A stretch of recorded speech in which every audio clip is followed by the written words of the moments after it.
సిద్ధు కనిష్క మెడలో తాళి కడుతూ ఉంటాడు. ఇక కనిష్క ఈ రోజుతో సిద్ధు నా వాడైపోతున్నాడు, చాలా ఆనందంగా ఉంది అని చెప్పి తెగ సంతోషపడిపోతూ ఉంటుంది. కరెక్ట్గా సిద్ధు కనిష్క మెడలో తాళి కట్టబోతూ ఉండగా అప్పుడే అక్కడికి తులసి వాళ్ళు వస్తారు. ఆపండి, ఈ పెళ్లి జరగడానికి వీల్లేదు అని తులసి అంటూ ఉంటే అప్పుడు సిద్ధు వాళ్ళ బామ్మ మిమ్మల్ని పెళ్ళికి పిలవలేదు కదా, సిగ్గు లేకుండా ఎందుకు వచ్చారు అని చెప్పి అంటూ ఉంటే మేమేమీ పెళ్ళికి రాలేదు, ఈ పెళ్ళి ఆపడానికి వచ్చాము అని చెప్పి సంతోష్ అంటూ ఉంటాడు. ఇక దాంతో ఎందుకు జరగకూడదు అని సిద్ధు వాళ్ళ బామ్మ అంటూ ఉంటే మీ మనవడు పవిత్రమైన అమ్మవారి తాళిని దొంగిలించడమే కాకుండా ఆ తాళిని నా మెడలో కట్టాడు, అతను నా భర్త, భార్యని నేనుండగా వేరొక ఆడదాని మెడలో తాళిలా కడతాడు అని చెప్పి తులసి ప్రశ్నిస్తూ ఉంటుంది. ఇక బస్వరాజు ఈ తులసికి నిజం ఎలా తెలిసిపోయింది అని చెప్పి టెన్షన్ పడిపోతూ ఉంటాడు. కనిష్క కూడా టెన్షన్ పడిపోతూ ఉంటుంది. సిద్ధు సంతోషంగా లేచి నిలబడి చేతిలో ఉన్న తాళిని కింద పడేస్తాడు. తులసి, నాకు తెలుసు తులసి, నువ్వు నా కోసం వస్తావని, చాలా సంతోషంగా ఉంది అని చెప్పి మనసులో సిద్ధు అనుకుంటూ ఉంటాడు. నా మనవడు నీ మెడలో తాళి కట్టాడని ఏంటి సాక్ష్యం అని చెప్పి సిద్ధు వాళ్ళ బామ్మ అంటూ ఉంటుంది. సాక్ష్యం ఇక్కడుంది అని చెప్పి జాను, సాక్ష్యం మీకు మాత్రమే కాదు పెళ్ళికి వచ్చిన వాళ్ళందరికీ కూడా చూపిస్తాను అని చెప్పి అక్కడున్న ఎల్ఈడికి కనెక్ట్ చేసి ఆ పెన్డ్రైవ్లో ఉన్న సీసీటీవీ ఫుటేజ్ని జాను అందరికీ చూపిస్తూ ఉంటుంది. ఇక సీసీటీవీ ఫుటేజ్లో సిద్ధు నిద్రపోతున్న తులసి మెడలో తాళి కట్టడం అందరూ కూడా చూసేస్తారు. ఇక అందరూ ఒక్కసారిగా లేచి నిలబడి బస్వరాజుని ఎన్నో మాటలు అంటూ ఉంటారు. బస్వరాజు గారు, ఏంటిది, మీ అబ్బాయికి ఆల్రెడీ పెళ్లి జరిగిపోయింది కదా, మళ్ళీ వేరొక పెళ్లి చేస్తున్నారేంటి అని అంటూ ఉంటే అప్పుడు మునుస్వామి, ఏంటి బస్వరాజు ఇదంతా, కావాలని నువ్వు నా పరువు ప్రతిష్టలో దెబ్బ కుట్టడానికి ఇదంతా చేస్తున్నావు కదా, అసలు మాకు మీరు ఏమాత్రం తగిన సంబంధం కాదని తెలుసు, అయినా కూడా నా కూతురు నీ కొడుకు సిద్ధుని ఇష్టపడిందని ఒకే ఒక కారణంతో నా కూతురి మాట కాదనలేక ఈ పెళ్ళికి నేను ఒప్పుకున్నాను. ఆల్రెడీ పెళ్ళైపోయిన నీ కొడుకుని తీసుకొచ్చి నా కూతురికి కట్టబెట్టి దాని జీవితాన్ని నాశనం చేయాలని చూస్తావా అని చెప్పి, నా కూతురు నీ ఇంటికి కోడలుగా రాబోతుంది కదా అని చెప్పి ఎంతో కష్టపడి అధిష్టానంతో మాట్లాడి ఎమ్మెల్సీ పదవి నీకు వచ్చేలాగా చేద్దామని అనుకున్నాను. కానీ ఇప్పుడు నువ్వు నాకు ఇంత ద్రోహం చేసిన తర్వాత ఎమ్మెల్సీ పదవి కాదు కదా, అసలు నీకు రాజకీయ భవిష్యత్తు లేకుండా చేస్తాను అని చెప్పి మునుస్వామి మండిపడుతూ ఉంటాడు. దాంతో బస్వరాజు, ఒక్క నిమిషం బావగారు, నేను చెప్పేది వినండి, ఇదంతా నిజం కాదు, కావాలని నా కొడుకుని నన్ను దెబ్బ కొట్టడం కోసమే ఇదంతా కూడా ఎవరో కావాలని చేస్తున్నారు. అసలు ఆ వీడియోలో ఉన్నది సిద్ధునే కాదు, ఇప్పుడు ఏఐ టెక్నాలజీ వచ్చిన తర్వాత ఇటువంటివి ఎన్నో వీడియోలు సృష్టిస్తున్నారు, అటువంటప్పుడు ఈ వీడియో కూడా నిజం ఎలా అవుతుంది బావగారు అని చెప్పి బస్వరాజు అంటూ ఉంటాడు. మీరు చెప్పేది నిజమైతే సరే, లేకపోతే ఎట్టి పరిస్థితులను నీకు రాజకీయ భవిష్యత్తు లేకుండా చేస్తాను అని చెప్పి మునుస్వామి బెదిరిస్తూ ఉంటాడు. లేదు బావగారు, నాకు కొంచెం టైం ఇవ్వండి అని చెప్పి బస్వరాజు, మీ అందరికీ నేను ఒక విషయం చెప్పాలనుకుంటున్నాను, ఆ వీడియోలో కనిపిస్తుంది నా కొడుకు సిద్ధు కాదు, ఎవరో కావాలని వీడియోని మార్ఫింగ్ చేసి ఈ విధంగా చేశారు అని చెప్పి అంటూ ఉంటే అప్పుడు తులసి, కళ్ళ ముందు సాక్ష్యం కనిపిస్తున్నా కూడా ఎందుకండి ఈ అబద్ధాలు అని చెప్పి అంటూ ఉంటే, నువ్వు కాసేపు ఉండమ్మా అని చెప్పి బస్వరాజు మరొక గంటలో నా కొడుకు ప్రెస్ మీట్ పెడతాడు, ఆ ప్రెస్ మీట్లో నిజమేంటో చెబుతాడు, దయచేసి గంట టైం ఇవ్వండి అని చెప్పి బస్వరాజు అందరికీ చెప్పడంతో ఇకప్పుడు తులసి, చూడండి బస్వరాజు గారు, మీడియా ముందు మీ అబ్బాయి నన్ను భార్యగా ఒప్పుకున్నాడా సరే, లేకపోతే నా జీవితం మీద దెబ్బ కొట్టినందుకు ఏం చేయాలో నాకు బాగా తెలుసు అని చెప్పి తులసి పదండమ్మ అంటూ జానుని లక్ష్మిని తీసుకొని అక్కడి నుండి వెళ్ళిపోతుంది. ఆ తర్వాత బస్వరాజు, రే సిద్ధు నాతో రా అంటూ సిద్ధుని గదిలోకి తీసుకుని వెళ్తాడు. మరోపక్క కనిష్క మునుస్వామిని గదిలోకి తీసుకెళ్ళి మాట్లాడుతూ ఉంటుంది.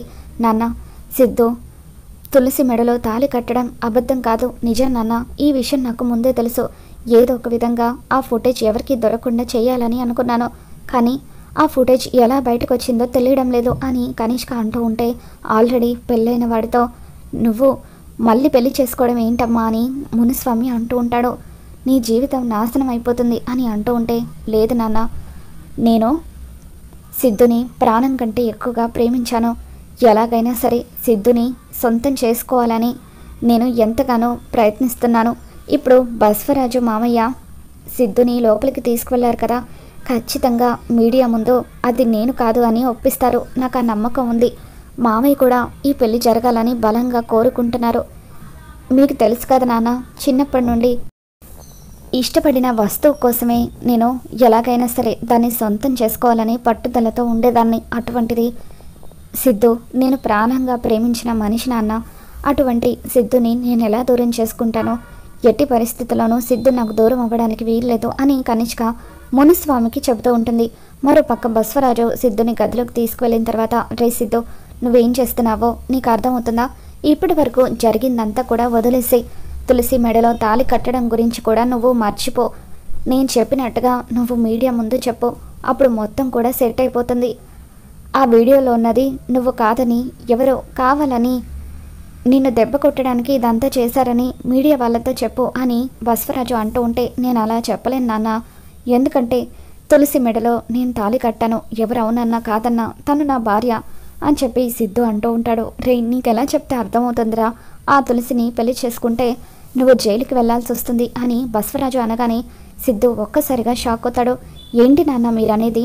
తులసిని పెళ్లి చేసుకుంటే నేనెందుకు జైలుకి వెళ్తాను అని సిద్ధు అంటూ ఉంటాడు. దాంతో బస్వరాజు, ఇన్ని రోజులు ఈ నిజం నీకు చెప్పొద్దని అనుకున్నాను, కానీ ఇప్పుడు నువ్వు చేసే పనులు చూస్తూ ఉంటే చెప్పక తప్పడం లేదు అని. నువ్వు పోయిన నెల ఒక యాక్సిడెంట్ చేశావు, గుర్తుందా? ఆ యాక్సిడెంట్లో ఎవరికైనా ఏదైనా అయిందేమో అనుకొని చాలా కంగారు పడిపోయావు. అప్పుడు నువ్వున్న పరిస్థితుల్లో ఎక్కడ బాధపడతావో అని ఈ విషయం నీతో చెప్పలేదు. నువ్వు చేసిన ఆ యాక్సిడెంట్లో 2 చనిపోయారు. ఆ చనిపోయిన వాడు ఎవరో కాదు, తులసికి కాబోయే భర్త. ఆ రోజు యాక్సిడెంట్లో పెళ్లి కొడుకు చనిపోవడం వల్ల తులసి పెళ్లి పీటల మీద ఆగిపోయింది అని చెప్పి, అప్పటి నుండి తులసి ఆ యాక్సిడెంట్ చేసిన వ్యక్తి ఎవరో తెలుసుకోవాలని, వాడిని జైలుకి పంపించాలని ఎంతగానో ప్రయత్నిస్తుంది. నేనే నా ఇన్ఫ్లుయెన్స్ అంతా కూడా ఉపయోగించి నువ్వు ఆ యాక్సిడెంట్ చేసావన్న విషయం బయటకు రాకుండా నేను కాపాడుకుంటున్నాను.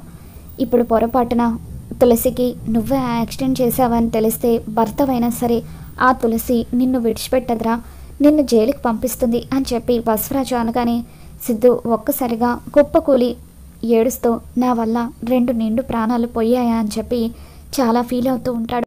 ఇప్పటికైనా అర్థమైంది కదా, కనిష్కను పెళ్లి చేసుకుంటే నీ రాజకీయ జీవితం బాగుంటుంది, అలాగే నువ్వు జైలుకు కూడా వెళ్లకుండా ఉంటావు, నువ్వే ఆలోచించుకో అని చెప్పి బస్వరాజు బయటకు వచ్చాక మునుస్వామితో, నా కొడుక్కి నేను మొత్తం చెప్పాను బావగారు, వాడు ఖచ్చితంగా మీడియా ముందు నేను చెప్పినట్టుగానే చెబుతాడు అని బస్వరాజు అంటూ ఉంటాడు. ఇక సిద్ధు ఎంతగానో బాధపడిన తర్వాత, నా వల్ల తులసి జీవితం ఇలా అయిపోయిందా అని చెప్పి చాలా ఫీల్ అవుతూ, ఇప్పుడే నేను ఒక నిర్ణయం తీసేసుకున్నాను. తులసి బాధ్యత ఇకపై నాది. తులసిది మాత్రమే కాదు, ఆ ప్రమాదంలో చనిపోయిన శ్రీకాంత్ గారి కూతురు ఖుషి బాధ్యత కూడా నాదే. ఇకపై ఖుషికి నాన్ననయ్యి తన బాధ్యతను నేను తీసుకుంటాను అని చెప్పి సిద్ధు ప్రెస్ వాళ్ళ ముందుకి వస్తూ ఉంటాడు. ఇక అలా రిపోర్టర్స్ అందరూ కూడా అక్కడ కూర్చొని, జరిగిందేంటో చెప్పండి, ఆ అమ్మవారి తాళిని ఎవరు దొంగతనం చేశారు అని అడుగుతూ ఉంటే, అప్పుడు సిద్ధు, ఆ అమ్మవారి తాళిని దొంగతనం చేసింది నేనే. తులసి పర్మిషన్ లేకుండా తను నిద్రపోతూ ఉండగా తన మెడలో ఆ తాళి కట్టింది కూడా నేనే. ఎందుకంటే నేను తనని ప్రాణం కంటే ఎక్కువగా ప్రేమించాను. తనకి వేరే వ్యక్తితో పెళ్లి జరుగుతూ ఉంటే ఎలాగైనా ఆ పెళ్లిని ఆపాలనే ఉద్దేశంతో తులసి నాకు దూరం అవ్వకూడదని ఆ తాళిని నేను తన మెడలో కట్టాను అని చెప్పి సిద్ధు అంటూ ఉంటాడు. ఇక ఇంటి దగ్గర టీవీలో సిద్ధు చెప్తుందంతా విని తులసి, జాను వల్ల అందరూ కూడా షాక్ అవుతూ ఉంటారు. ఆ దేవుడు ఉన్నాడమ్మా, అందుకే నీకు న్యాయం జరుగుతుంది, సిద్ధు నిన్ను తన భార్యగా ఒప్పుకున్నాడు అని లక్ష్మి ఎంతగానో ఆనందపడిపోతూ ఉంటుంది. ఇక సిద్ధు మీడియా ముందు తులసి తన భార్య అని చెప్పడంతో బస్వరాజు, మునుస్వామి ఇద్దరు ఒక్కసారిగా షాక్ అవుతూ ఉంటారు.